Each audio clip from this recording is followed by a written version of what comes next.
So in this video, I want to talk about what you literally say when walking up and talking to a woman for the first time during the day. You see, a lot of guys worry about this a lot, and I'm going to tell you right now, this is actually secondary. The most important part is how you're being when you walk up, and I covered that in the last video. So if you haven't seen that video, make sure you check it out. But who you're being when you walk up, the way you're carrying yourself, your attitude, your energy, that's what affects the woman the most. Next is what you say.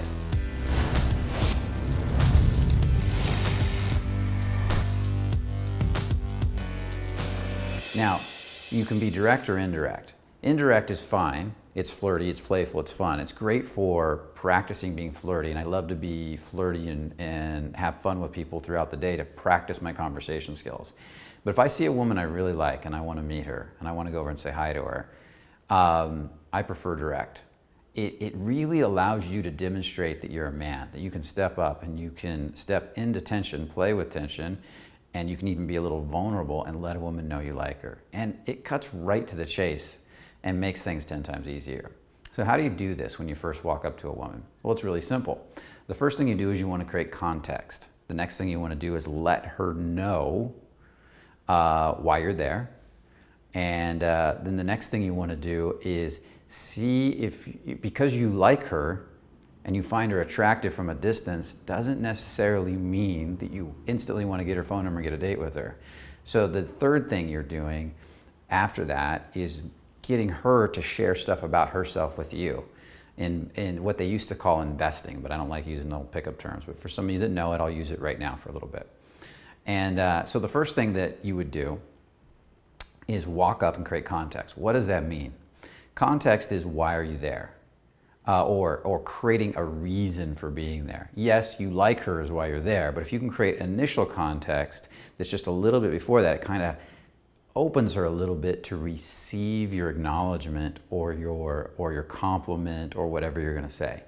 So if I walk up and she's standing there and I say, "Excuse me, I know this is really weird, but what am I doing?" I'm saying it calm, clear, collected. I'm using all the beingness. But what I'm doing is saying, "Excuse me, I know this is weird." And what it does, it gets her to turn, listen, and open up a little bit.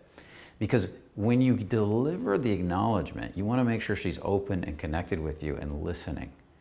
And if you come right up and go, wow, there's something about you, you're very beautiful, and her mind is somewhere else and she hasn't connected yet, then it can land a little weird.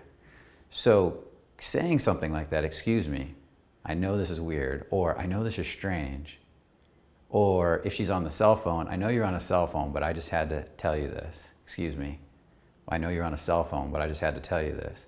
Then what that does is it gets her to open up a little bit. And I've met these guys that are into pickup and stuff like that. They don't like the word "excuse me." I don't have any problem with it. It's all about who you're being, not that word, okay? So for those of you that are thinking that already. So the next part is you want to deliver the acknowledgement. Make it as genuine and real as possible. If you think she's got this way about the way she moves, and I've delivered a compliment that way, walked up and said, "You've got a real grace about you. I just had to come over and meet you." Or I walked over to one woman and she had this beautiful voice. I heard her voice before I actually saw her. And I heard it through this crowd. I was in this big crowd. And I cut through the crowd, worked my way around. I saw her standing there and she was actually beautiful talking to somebody.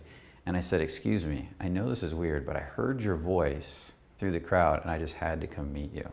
You have a beautiful voice." Boom, she lit up, eyes got big. And that had to be 6-7 years ago, and I still know her today. We're close today. Good friend of mine. And she actually turned out to be a professional singer of all things. So when you take that time to give context and then the acknowledgement, it's very powerful. Now let's talk about the acknowledgement for a second. The acknowledgement needs to be something that is genuine as possible. What do you really feel about her? What drew you to her? Is there something about her eyes? Is there something about her hair? I came over and gave acknowledgement just the other day to a woman who had this gorgeous curly hair, natural curly hair. And I was just drawn immediately to her. So I had to go over and tell her that. "Excuse me, I know this is weird, but I love your hair. It is so beautiful." And she lit right up. Perfect. Boom. Right from there. Now, if you want to increase the tension, you can say, "Excuse me," and just sit there for a little bit. "I just had to come over and tell you But there's just something about you. You have such a grace about you. It's very beautiful. And that pause, that taking that moment to feel your body, feel her and pause, not think, but feel, be present in the moment, makes the compliment land that much more powerfully, or acknowledgement. And that's how you start it. It's simple, it's easy, it's fluid. And then the third part, get her sharing a little bit. What I might do is go, so I might ask her literally, and I know some people say not to do this, but I might literally ask her, so what are you out doing today? Because if I nailed that first part, she's going to be somewhat talkative. She'll be, oh, I'm just shopping. Awesome. And then I'll go from there, and I'll say something to the effect of, or I might ask her, I might see something that's in the moment, and I'll ask her about it. And then I immediately go to, right after that, so tell me something about yourself. And she'll be like, what do you mean? I said, well, tell me something interesting about yourself. You know, I mean, I know you have beautiful hair, but what's something interesting that I wouldn't know? And what I'm doing is I'm getting her to now invest in me.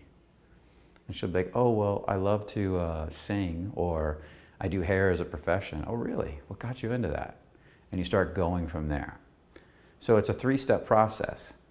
Context, acknowledgement, maybe have a sentence or two of conversation if it comes up naturally, and then see if you can get her sharing about her life with you, investing back in you.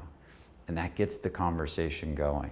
Now, to have a good conversation, you have to stay out of your head, you have to stay grounded, you have to stay relaxed. Conversation skills in themselves are a whole nother animal. But if you can nail this first part and you can get her sharing, you're going to be surprised at how much easier the conversation is going to be. Now, I'll give you a couple hints. Once the conversation starts, it's all about listening. Because if you're not present and listening and feeling her emotions when she talks, you're not going to know what to say back.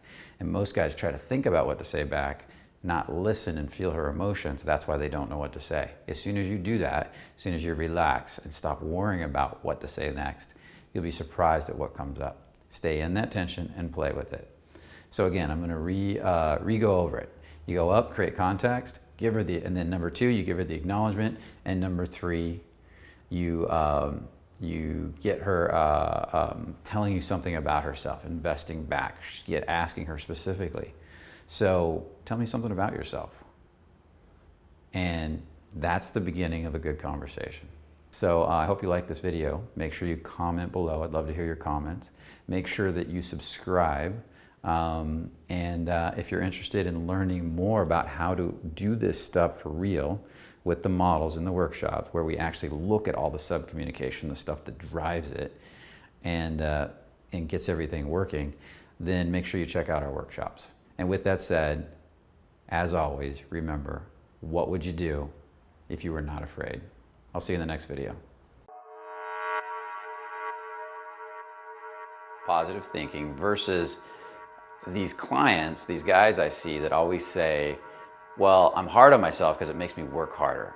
I'm hard on myself because it makes me perform more. And what the difference is and what really works to help you to grow is damn nice. Now, when I say be a nice guy, I don't mean be an asshole or be a dick. I mean be real. It's time to stop being overly nice, trying to please everybody, and start to be real and ask yourself, what do I want? And that's the beginning of building true confidence. Are you a great listener, but your girlfriend